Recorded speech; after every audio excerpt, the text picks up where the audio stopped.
협의체는 띄웠지만 보신 것처럼 대화회장이 실제 마련될지는 미지수입니다. 사회정책부 강세영 기자와 좀 더 살펴보겠습니다. 어서 오세요. 예. 오늘 의협에서 협의체 참여 조건만 밝히고 실제 참여는 안 하고 있습니다. 왜 그런 거예요? 네, 의료계의 입장은 정말 한결같습니다. 의사협회와 의대 교수를 포함한 의료계는 의대 정원을 백지화해야 된다고 계속 꾸준하게 주장을 하고 있습니다. 그러니까 당장 내년도 증원도 없던 일로 해야 다음 논의가 가능하다는 겁니다. 이면택 의협회장은 SNS에 2025년 의대 정원 재논의가 불가능한 이유와 근거는 무엇이냐고 글을 올리기도 했습니다. 예, 그런데 여기서 내년하고 26년도 증원도 백지화를 요구했습니다. 이건 왜 그런 거예요?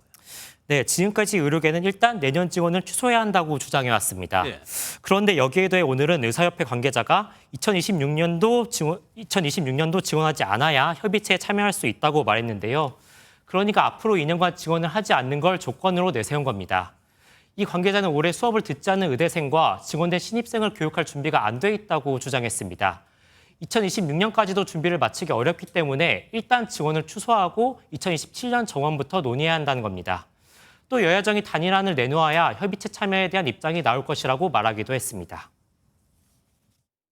의료를 정상화할 여야정의 합리적인 단일안이 먼저 나와야 되고, 그래서 일단 전공의와 의대생들이 복귀할 수 있는 여건을 만들어 주시고. 의료계가 당장 협의체에 참여할 가능성은 크지 않아 보입니다. 예. 그런데 의협이 내세운 그 내년 증원 백지화, 이 내년 의대를 위한 수시 원서 접수가 내일부터란 말이에요? 네, 내일부터 금요일까지 대학이 수시 원서 접수를 받습니다. 학생들이 원서를 쓸 때 경쟁률의 중요한 변수인 입학 정원을 참고할 수밖에 없죠. 그런데 원서를 쓴 다음에 정원이 달라지면 입시에 큰 혼란이 벌어질 수 있습니다. 가령 가천대 의예과에서 수시로 뽑는 수는 26명에서 94명으로 4배 가까이 늘었는데요. 학생이 증원된 수를 보고 원서를 넣었는데 갑자기 증원이 취소되면 혼란은 물론 법적인 문제까지 거론될 수 있습니다. 그래서 일단 접수가 시작되면 내년 증원유예는 쉽지 않을 것이란 목소리가 나오는 겁니다. 그럼 이런 어려움들을 뚫고 협의체가 구성이 됐다고 하면 여기에 전공의와 의대생이 참여할지도 미지수라면서요?